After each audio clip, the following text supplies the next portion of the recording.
Now we come to Unit 3, or Topic 3, Troubles at Home and Abroad. I'm going to start talking about the problems at home first because they are more relevant, but this is a major issue. Religion is a major issue for Elizabeth, and it's been kind of spread throughout the entirety of the course. We've mentioned religious rebellions, we've mentioned religious acts.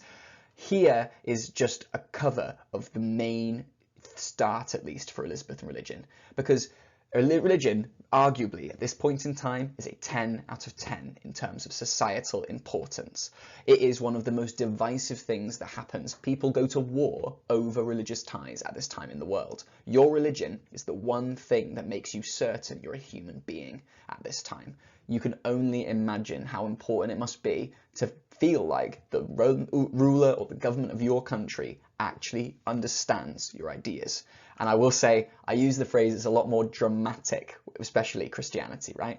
Because in 1517, before Elizabeth's on the throne, the Reformation of Christianity occurs. We talked about this in Migration a lot more, but essentially Christianity was one big glob of Christians.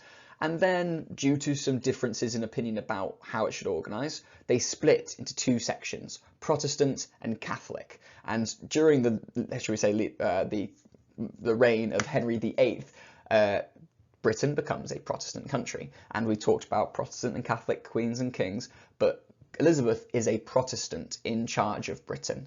And she is in charge of a divided country. There are Catholics living in Britain and there are Protestants living in Britain, and they both vehemently hate each other. They both very much do not get along.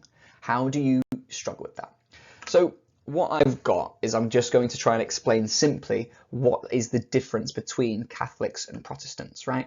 So Catholicism is arguably one of the oldest forms of Christianity on earth. It is the one that pretty much everyone was following when Christianity was one big blob, and it's very traditional. It has got the oldest ideas of Christianity at it. When you hear about Christianity 1,000, 2,000 years ago, this format is pretty much what was going down. So firstly, it has a leader. It is led by the Pope, who lives in Vatican City, in the Vatican, in Rome, well, which is its own country inside of Rome. We don't need to get into it, right? This is a leader. One person decides how the Bible is interpreted, and everyone follows that person's decision making. I said a second ago it's very traditional. That idea of being led by somebody gives a lot of people lots of comfort, but that's how it's interpreted. The Pope says, this is what the Bible means by that statement, you all should do this. The current Pope is Pope Francis. Francis is arguably quite a, I'm going to call it, nice Pope. He's doing lots of things to support LGBTQ plus people and a number of things, and because he says so, Catholics often have to do it.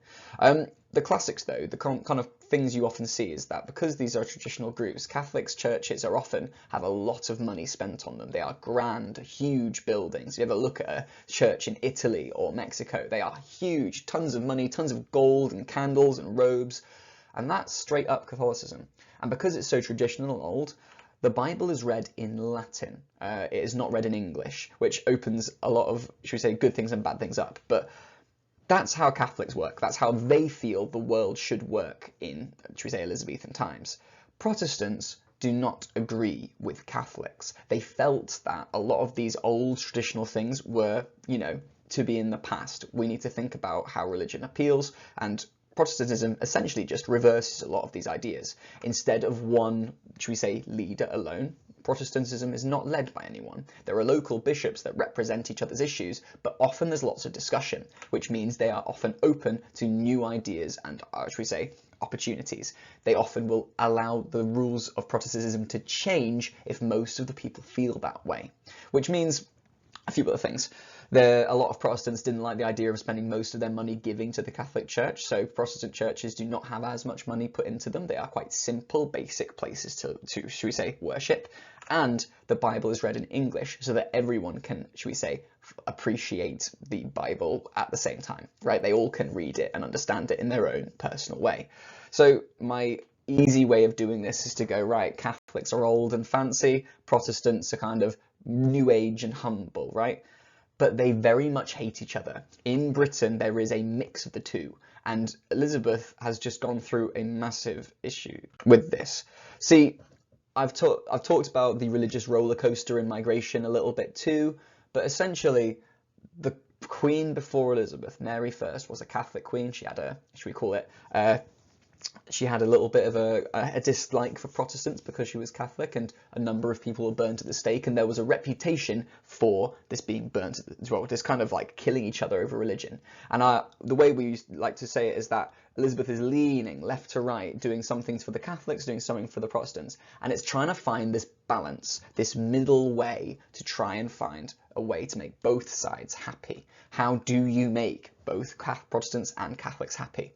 Now, Elizabeth's way of doing this was called the religious settlement, settling the terms.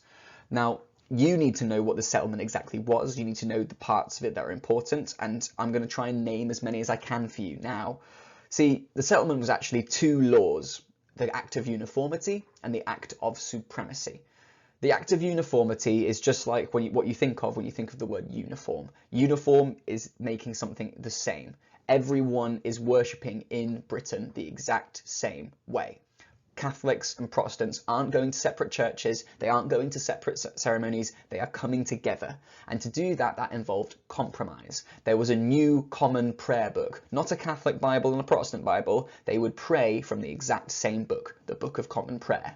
On top of that, should we say Catholics were, should we say, fined if they did not go to Protestant services, which encouraged everyone to attend the services. It's called a recusancy fine.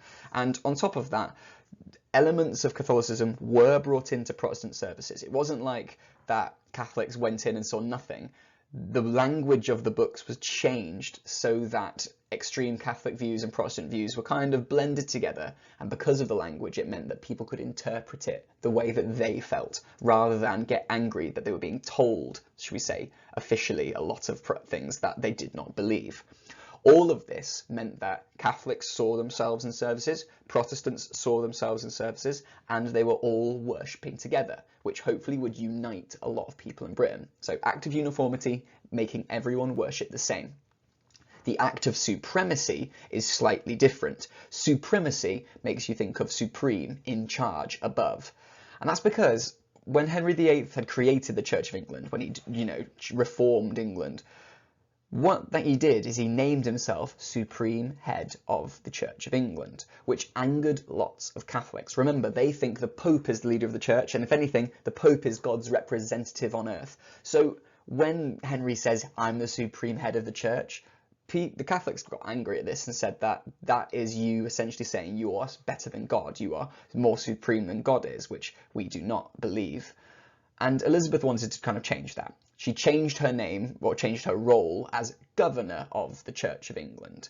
I am not a supreme head, I am a governor. I am just organising the situation. It's just a role that's been passed to me, which would, should we say, reduce those tensions towards her. On top of that, there was trying to make sure that, should we say, priests in England would do as Elizabeth said. She's trying to make them all uniform, so if they refuse, that's a problem. So Elizabeth entered an act, part of the Act of Supremacy, that all priests in England had to swear an oath to her. And if they are proven to have broken that oath, that is treason against her. They could be put to death or imprisoned, which would mean that there was some pressure on priests to follow the Acts of Uniformity and Supremacy.